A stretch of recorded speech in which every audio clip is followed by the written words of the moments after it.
What's going on, guys? No Guides here. Welcome back to another video. Now in today's video we're going to go over passing.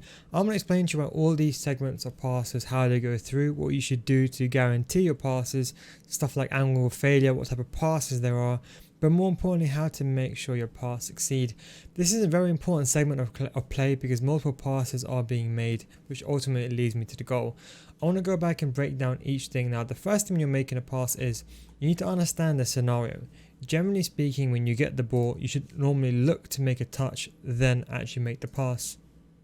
Now the first thing is it also depends on how close the player is. Obviously the further away the pass is, the less of a chance the pass will succeed. So let's say for example over here we have the ball. If I wanted to pass the ball, for example, to this player down here, if I made a pass to this player, the chance will inherently fail as opposed to if the pass was made close by to someone near me. So if there's someone near you, you can do a first time pass, you can take a risk. However, if you want to pass the ball to someone else, you have to face them. Now I want to go back to show you this clip. Instead of making the pass to Dembele straight away, I actually face him and then I make the pass. This is not really important, but I just wanted to show you that this is something that's engraved in my play style. I only make a pass when it is viable. The key thing is the left analog stick, face the player and then make a pass. Even for example this pass to Ben Yedder. Now in all honesty I couldn't make the pass, so I ended up passing the ball backwards. This is another thing I want to talk about. In this situation, in all honesty, I could have played a through ball like so. There was a good chance that my player could have got the ball, in this case Ben Yedder. But the truth is that there was a defender. Not only was he in front, he was also more on an inward angle. So the ball will have to go kind of in between these two players. And the chance of me making that pass won't really be as successful as you want it to be. In theory, if I wanted to make this pass, I'm going to slow this down just a tad bit over here. In theory, if I wanted to make this pass, I should be standing like this, facing this way. Because that way the pass can go straight through. But because I'm facing upwards and I'm making the pass across my body, it's going to create, as I said, an angle of failure, increases the angle of failure. So that's the issue. You have to basically face into a direction with the passer, into the direction you want to pass to, and then make the pass. There's also other things like, Dembele, for example, he's got a 5-star weak foot, so both his left foot and his right foot are equally good. Not only is the weak foot important, but also the passing stats. You can argue all these in amalgamation of short passing, long passing, curve, and vision now all contribute to passing. In theory, what used to be back in the day is the better the short passing, the better a close pass would be. But now short passing and long passing, and you can argue vision and a tiny bit of curve are all taken into account when making a pass. You can argue the composure stat also makes a difference, because you can argue the higher the composure that you have on a player, if players are around you, the higher the chance of a pass completed. So in theory, if you want to increase your chances of passing to the maximum potential, you'll have 99 short passing, long passing, vision, composure, and curve. I'm quickly going to skip over to the pitch notes and we're going to quickly go over to this segment of play. This will explain to you what I mean. So this is from last year. So if you experience passing to be different, FIFA 21, it's much different because of the way they changed it. For example, in the past, the through pass used the short pass or long pass attribute to determine quality. However, FIFA 21, a through pass is a mix of short and long passing, vision, and composure attributes. So going back, as I said, composure, short passing, long passing, and vision are all contributed. Curve is also associated as well. They don't mention it, but if you make a driven pass, for example, driven passes make use of the curve. So the higher the curve you have, the more curve a pass will have. Therefore, you can argue the more accurate it would be in that respect. So going back to this example, because Dembele hasn't really got the best of passing, that pass would have probably not have gone through, even though Dembele's got a 5-star weak foot, so that increases the chances. But because he's got low passing, even with a dead-eye chemistry style, it's not worth making a pass here. So the key thing is, if I can't make it, if I don't know I can guarantee it, I always pass backwards. But one thing I want to say to you is, I'm not saying don't make this pass. This is just my playstyle, but I wanted to walk you through why I didn't make the pass. If I make the pass now and I make this pass go through, I then in theory lose the attack. So my logic is it's better to recycle the ball, replay the ball again, and that way you guarantee the goal. Kind of how Arsenal used to play under Wenger. You guarantee the pass then you only make the pass when there's a chance to go through. Otherwise, if not, you pass the ball around outside your opponent's box, and that's how I create the angle. But I'll be honest, if you're in a situation, please do go ahead and make the through ball. It's worth taking a risk. In the final third, if you lose the ball, your opponent has to go past your entire team's defense. So you wouldn't make this so this pass you can take a risk now, but you wouldn't take the risk if the ball was in your final third. In this situation, I don't make the pass, as I said, but I also go back and I pass the ball back to my CDM. Now, this is equally important. What a lot of players will do in this situation is they'll get the ball, they'll turn around and they'll make the pass over here. The issue is the ball is not moving and you're kind of standing still. In theory, the best thing you want to be doing is either jogging with the ball or moving the ball when you're just holding the left analog stick. So if you hold the run button you can argue affects it. So if you're running or you tap the ball forward, or if you're running at full speed, it lowers the chance of passing. So also when you make a pass, you can argue the best thing to do is let go of all your controls, move the left analog stick and face the player.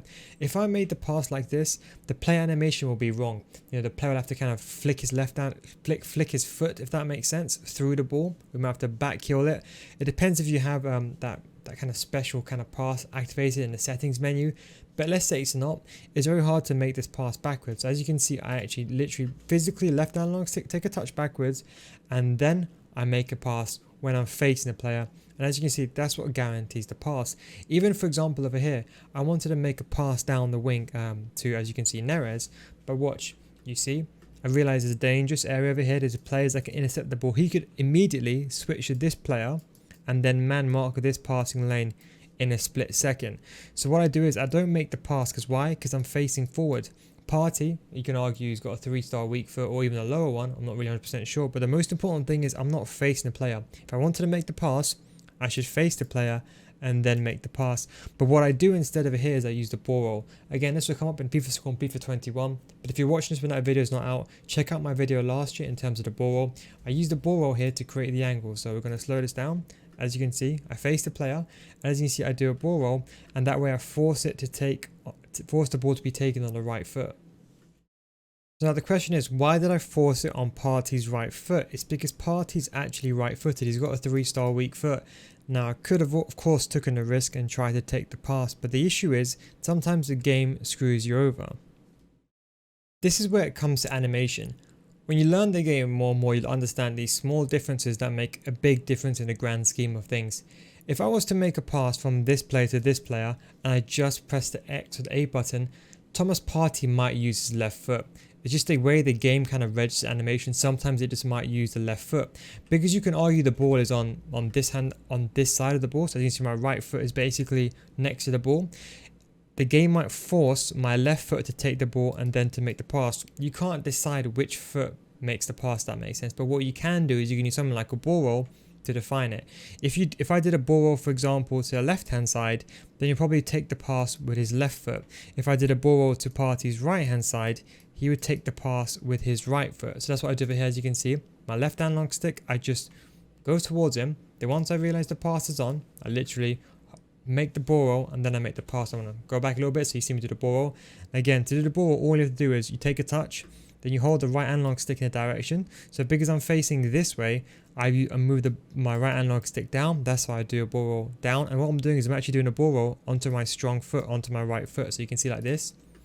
As you can see, worried about the pass not going through. So I do a ball roll, as you can see. And as you can see, because I do a ball roll, the left foot comes in play here and he makes the pass with his right foot. This is not necessary, but this is what's used to guarantee the pass. That is why you'll see a lot of pro players do a ball roll before they make a pass. Not only is it to use, a ball roll is mainly used to, for example, let's say there's a player over here and you want to, for example, create the angle. You can basically ball roll and make the pass around them. But it's also very important for making the pass guaranteed.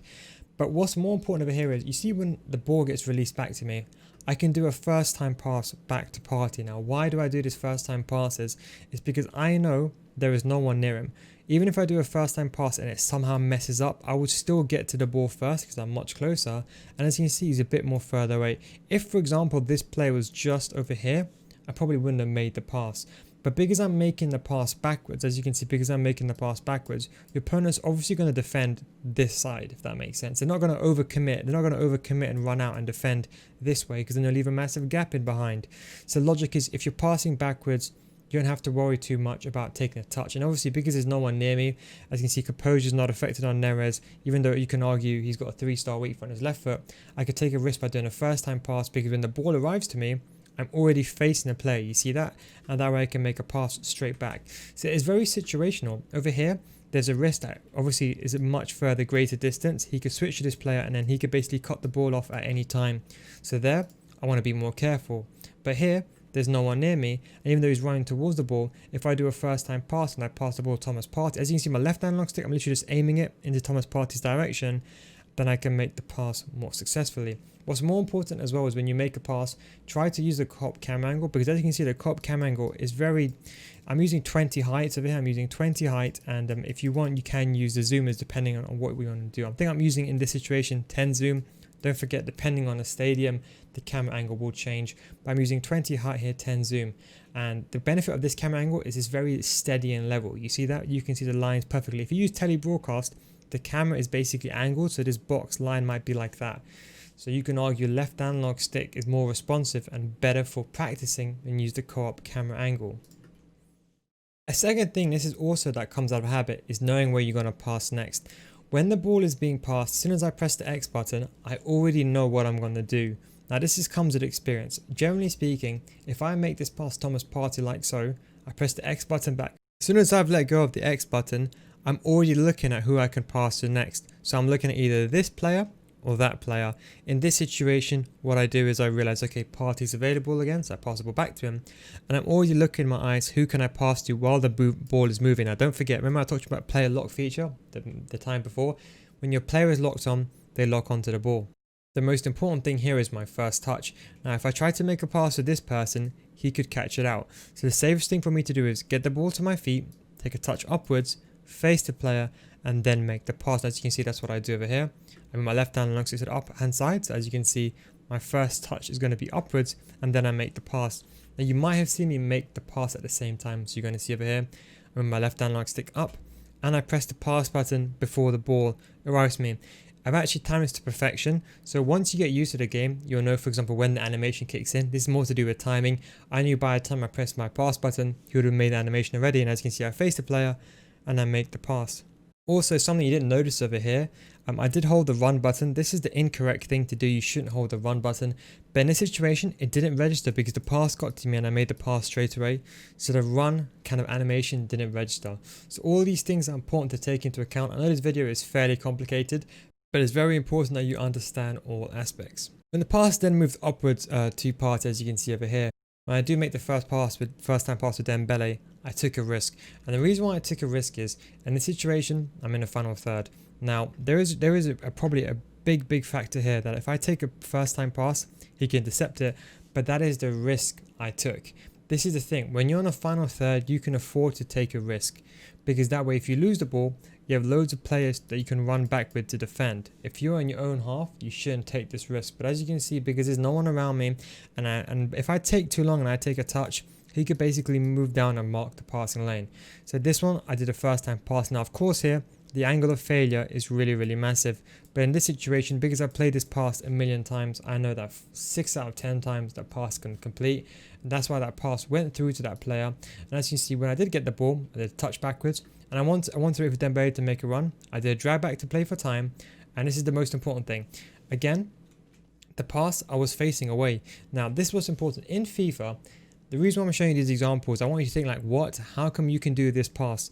It's because sometimes when there's an option, for example, like here, even though I'm facing away from the player and I'm making the pass, I'm taking a risk in the final third that the pass will make through. If, for example, the pass doesn't go and it goes to my opponent, then fine.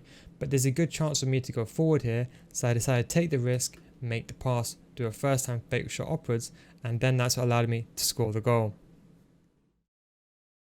So the key thing is, as I said, it depends on the risk. If you want to guarantee a pass, you basically face the player. If you're in your opponent's final third, you could essentially take a risk. As you can see, the ball gets played to me over here, and the mistake I made is I make a pass like this, a first time pass. Now this is inherently risky.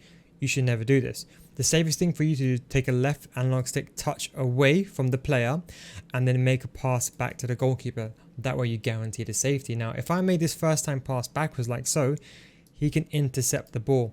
So there's no reason to make a back pass here. Even to control the ball, if I was going to control the ball, the most important thing is hold the left analog stick before the ball arrives to me. So you can see like that. If I want to take a touch, what I should have done for safety is move the left analog stick either up or like this or this way, any of these three directions, and then pass back to the goalkeeper. But taking a touch like this, the first time touch like this, and passing to this player is risky because he can immediately get the ball. So this was the incorrect thing to do. But I want to show you this passage of play because I make a safe option after. As you can see, I get the ball with Gaia. The same thing. I don't make a first time pass. I face the player first, then I make a pass. Same thing here. I face the player with Haps, then I make a pass. Same thing over here. I did a quick 1-2, and the only reason why I took that risk over here is you can't see what the controller's in the way. But the reason why I took that quick risk is because Haps is over here and my opponent's over here. So even if the pass is going to mess up, I knew that my player could get the ball. Again, the reason I'm showing these examples is that I'm not saying you have to play safe every single time. I'm showing that you should play safe when you need to, and most time when you're in trouble.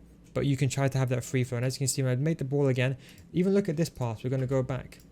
Now, what's the reason why this pass failed? This pass failed is because I did a ball roll, I faced upwards, and I made the pass. Is that the correct thing to do? Yes, it is. But the reason that pass failed, yes, it's a combination of Haps. Obviously, Haps hasn't got the best short passing, long passing, and curve. You could argue depends on the positioning. But the most important thing is the type of pass. In this situation, the best thing for me to do would be an L1 plus triangle pass. So that's L1 plus triangle, or that's LB plus Y if you're on Xbox. That is a lob through ball pass. That would be the safest thing for me to do. That way I get the ball above. The second thing I could have done is I could have faced this way, done a ball roll downwards, faced on the outside, and then done a through ball with a regular triangle or regular Y. Then my player would have got the ball. The issue is because I faced upwards, I inherently took the risk. As you can see, my opponent is man marking that passing lane very, very well. So making that pass was very risky, whether that was a through ball or a normal pass. I could have used a driven pass, which is a driven pass is basically an R1 plus an X pass. So if you're on Xbox, RB plus A. This is basically just a faster version of a pass. Obviously, it adds more power to the pass itself. But in a situation, the most important thing is I made the wrong passing choice and I was facing a risky way. Why should I make this pass? As you can see, there's someone in the way. I should have made this pass. If I wanted to, either lob through ball or face that way and do a through ball or pass the ball backwards. And this is why maybe your pass are not working, because sometimes even if someone is through, you shouldn't always make the pass just because they're through. Sometimes the ball might not get to them. And as you can see over here, my opponent defends against it very, very well. And he doesn't intercept the pass. Then I'm back to square one. He makes a pass. And as you can see, I run out of my centre back. But you see this time, I play it more safe. I'm running onto the ball. The most important thing is here.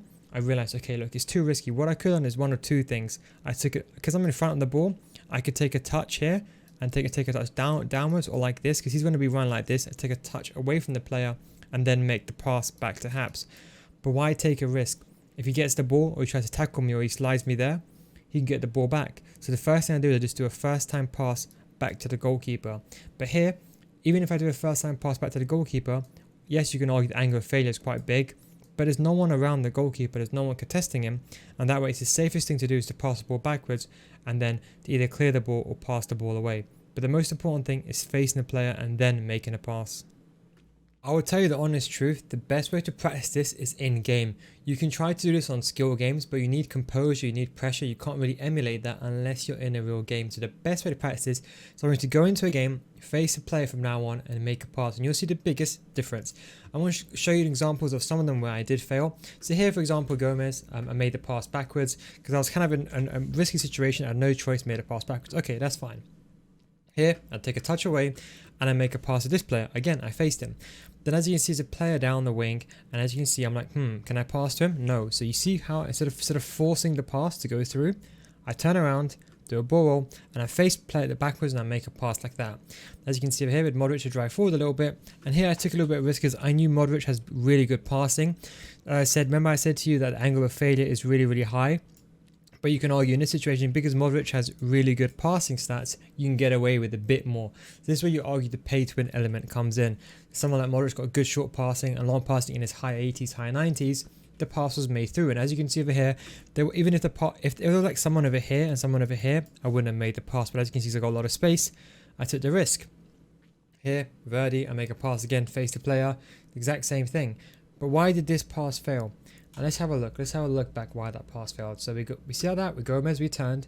Why did that pass fail? Number one, we weren't facing the player correctly. As you can see over here, we were kind of facing him, but it was like the touch was heavy and then we kind of locked onto the ball. See that? So like we shifted to the left hand side like that. We should have took an additional touch, faced the player and then made the pass. That's what we should have done, number one. Number two, Gomez hasn't got the best passing. And number three, this player is quite far away. He's just behind the control over there. So why take a risk? Why not just walk a bit more forward and then make the pass? And that is a lot of things why the pass failed. But more importantly, you see the game screwed me over here. I think this was enough for me to make the pass. But as you can see, the game screwed me over here and used Gomez's left foot. Now Gomez, of course, is right-footed. So what we could have done over here, we could have used the ball roll and then made a pass to guarantee to push the ball on the right foot. Or secondly, we could have faced the ball downwards, gone a bit closer and then made the pass. So in this situation, it was kind of our fault, but the game also screwed us over here. Here we get the ball again. Another reason why that pass failed, win the ball back in a slide tackle. But that pass, why did it fail? The exact same thing. We did a first time pass. This is extremely risky. We should have made the pass upwards. We want to do a first time pass to that person. That's completely fine. But doing a first time pass to this person, the ball would never go there. Even with someone 99, short passing is very, very risky. If I wanted to pass to this guy, the safest thing would be to touch the ball, face the player, and then make a pass like that in between before this player gets up, or do an L1 triangle pass like so to get the ball lofted, or we can do a simple lob pass using the square button or X on Xbox and lob the pass to this player. But what we shouldn't have done, we should have done a first time pass, as you see, because we did like that. As you can see, the angle of failure is so high, especially when you're facing away from the ball. If it was like running onto the ball then making a pass, you could argue that's not too bad. But running this way towards the ball and then making a first time pass, the angle of failure is so huge the ball can go anywhere within its radius, and that is why we gave the ball away. Okay, we're going to look at this one. This is more of a success. How did these passes go through? Now, this is a bit different. This is what you like to call a driven pass. Now, a driven pass is done by holding the R1 button and by pressing the pass button at the same time. So you hold the R1 button, and while you're holding the R1 button, you load up the power on the pass. Now, this is basically a driven shot. It's basically R1 plus pass, so it's X, or if you're on Xbox, RB plus A. What's the most important thing is this just means a powerful pass. The reason you don't use this all the time is when you make this pass, it's hard for you to control the ball. So this pass should only be made when there's loads of clear space available and you want to make the pass for a long distance. That way the ball will travel. Because if you make a regular pass like this, even at full power, your opponent can intercept the ball or kind of cut the passing lane out. But if you hold the driven pass, you can make a quick pass into the striker with loads of power. And as you can see, it's really hard for your opponent to read. But again, the same methodology applies.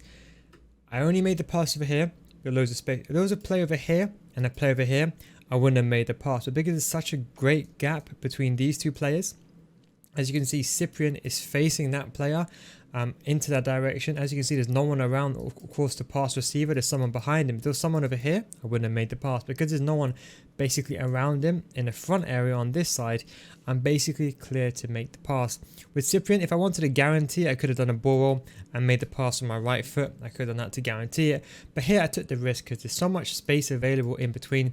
Even if the angle of failure is, I would say, is not that high here. I would say it's pretty low around that radius. But at that point, there's only one person who goes to that radius, and that is Ben Yedder again, just come from experience. And that is why that pass got completed. And this is why when you're defending, cutting the passing lane is equally as important. Because if your opponent wants to make a pass, as you can see over here, I cut the passing lane and I run into where the ball is going to be. So I basically avoid him making a short pass to me, because I can always react with my centre back. And I run in front of him, that way if he does play this through ball, I can run onto it. So as you can see, I kind of eliminate both things over here. Now, truthfully speaking, there is one thing in the game you need to, you're probably going to ask me, well, hang on, Neil. People, they face the opposite way and sometimes they make a pass. And that is why I say to you, even with this pass, he's not really facing the player, but that's why I say to you, look, in the final third, in your opponent's final third, you can take the risk. But when you're defending, when you're building up play, you never take a risk. Because let's say, for example, let's say over here, I get the ball like so, right? Let's say over here, I get the ball, and let's say, for example, I took a risk by trying to build out the back and do a first time pass like that. I lose the ball, he's through on goal. Whereas in contrast, if I go back a tad second, if he takes a risk and he makes the pass like that and he gets the ball back, he's got so many players at the end of the day that I have to then get past. So take a riskier pass more when you're in your opponent's final third, and when you're defending, you play it safe. For example, like here, as you see, I pass back to the goalkeeper and I play it safe as opposed to, even this, for example, this pass for here was risky. I should have hoofed the ball out, but again, this is more from experience, and that pass will go straight towards the player's feet. Another thing with passing is more to do with timing. I'll get through this in another video, but I specifically want to show you this clip. So I did a quick 1-2. Lucas is making the run. The most important thing is I timed the pass perfectly. That was a lofted through ball, by the way. That was a double tap triangle, which is a lofted through, which means that the ball just basically bounces. It makes it harder for your opponent to get the ball. But the most important thing, above everything, the most important thing is that I waited for Lucas to be just onside, then I made the pass. So how do you do it? You don't want to make, so ignore the ball for a second. I want you to focus on Lucas. You don't want to make the pass now, because if you make the pass now, at this point, by the time you press the pass button, the power bar loads up and the animation actually kicks in, Lucas will then be offside. So what you want to do is you want to time it earlier. I would say just about, for example, like here, when your player is running and this player stops running or running jockeys like that and they're somewhat even, then you power up the pass. Again, this is just to do with practice. Everyone defends differently. AI defends differently. Humans defend differently. So you can't learn this in skill games. It's just by playing the game. Here, as you can see, I do a fake shot. Then I make the pass just when I see that my player is running in behind. Normally, because I'm running at full speed over here, I know Lucas is a fast player, number one, so I know he can get from here to here before this guy. And this is why I say fullback and centre back are important, because to defend this, he can just run back with a fullback. But because he's got someone like, I don't even know who this is, but the most important thing is he hasn't got good sprint speed. I've already won that race. The second thing is that I'm also running in that direction, so I'm running at full speed. He's basically running, jockeying backwards, holding the L2 plus R2, L2 plus RT. He's only running about, I would say, 80% of his sprint speed, but also he's running back as well. So it makes it, as you can see, it's much easier for me to overtake him. So I make the pass much earlier. So by the time, as you can see, by the time the animation even kicks in, at that point, Lucas is onside and just about able to get the ball, and then I make the through ball. Now, had I made a regular pass to Lucas over here, what does Lucas do with a regular pass? You know, maybe I get the ball, I can take left hand stick around him. Would I beat him? No. So the best thing to do here is do a through ball into the space, but again, it's all about timing. See that? A time perfection, then I made the pass. One of the few final examples I want to show you is this one. As you can see, I win the ball back. I do a quick pass over here. The reason why I did that quick pass is because if I waited over here any longer, he would have got the ball off me. Again, there's loads of space. The angle of failure is pretty low here because, again, even though I'm facing towards the ball, there's no one really in the way. And I've made it very clear I'm passed to the bottom left towards this player like so. I make the first time. If I wanted to play this safe, I could have gone back to the goalkeeper. That would be the safer thing to do. But obviously, with my experience, I understand animations, and you will eventually understand animations as well as you play the game a bit longer. I make a pass. Then what's the first thing I do? I take a touch. I face the player, then I make a pass. I do a quick 1-2 backwards again. Why I do a quick 1-2 backwards? Because there's no one around him. You see that? First player is there. He's quite far away. Quick 1-2. Then here, Dembele now. I can make a through ball like here. And the reason why it will go through is if I do a through ball like that, it will go around. Now, if I do a regular pass, that will get intercepted by this player. So the option is to do a lob through pass, which is an L1 triangle. That way the ball will go in the air. The problem with the L1 triangle pass is that it takes a long time for the ball to reach the final destination because the ball's in the air. When the ball's on the floor, it travels along faster. So here, I do a ball roll and I do a through ball. Now, why do I do a ball roll over here? As you can see, he's coming close. Now, I could have played that through ball and it probably would have still gone through. But just to guarantee that I make the pass on my left foot, I do a ball roll, I create the 45-degree angle, and then when I make the pass, as you can see, the ball roll moves the ball away, so I'm no longer passing that direction, I'm now passing like this, and then I do the driven pass. Exact same thing now. This is different. The difference is, just like I said, driven pass, you can do a driven through ball. You may have seen this on getting into the wing type position. So what I do over here is, I basically face the player, see he's coming close, do a ball roll away, and I do an R1 plus triangle pass. I said driven pass is a quick version of the pass. The driven through ball is the exact same thing. It's more of a faster version and the ball goes more kind of towards the wing area, if that makes sense. The final example I wanted to show you is this one over here. As you can see, the ball is arriving to me. So what I'm doing is I'm spamming the X button and I'm facing the player. See that? I'm spamming the X button. I'm holding my left analog stick to make the pass this way. Now obviously depending on who wins the header is also to do with positioning, who's got better jumping, who's got better heading accuracy, all that's taken into account. But of course Adama is much more tall than me, so he's naturally going to get the ball because he's taller than me, got a better jumping than me, and of course he can win the ball. The most important thing is here is reacting. Now here, when I get the ball, should I take a first time pass? No. I got loads of space behind me. I can then afford to hold the left hand long stick. As you can see, look, I'm holding the left hand long stick before the ball gets to me. As I mentioned in my previous video, before the ball gets to me, so I'm creating the first touch into the space, as you can see.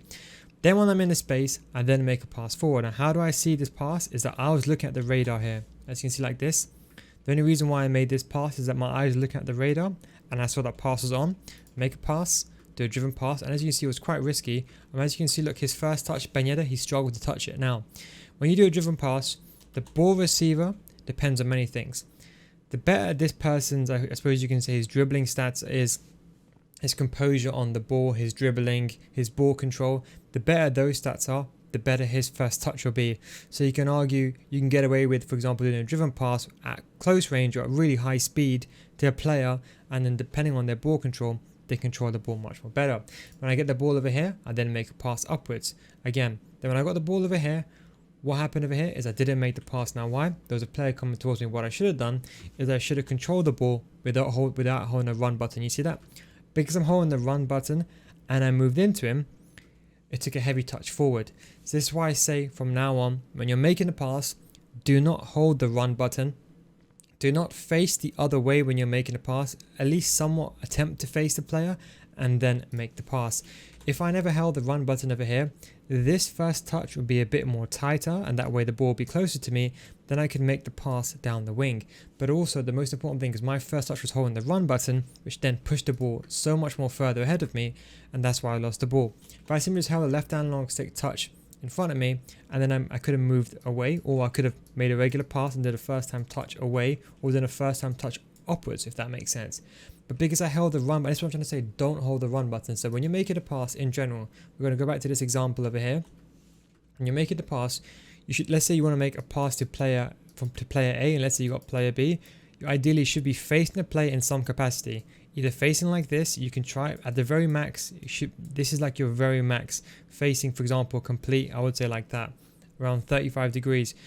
That should be around your absolute max. You shouldn't be, for example, facing like over here. If you're facing like up like this or like this and you make a pass, the angle of failure is so wide there, the pass is very, very risky. So you ideally want to face, you can argue, the ball receiver in some capacity, face him in any one of these directions, and obviously the type of pass, it depends what you play. Don't hold the run button, make a pass. As I said, the power will just depend on how far the opponent is. Obviously the more power you may need depending on how far the opponent is, again that's with experience. But the most important thing is facing the player. From now on, I want you to practice your first touch facing a player. Come back to this video in the comment section, let me know what you think and let me know what you struggle with, then we can move on here from here. Thanks for watching guys, hope you enjoyed this video, take it easy and I'll catch you next time. Peace out.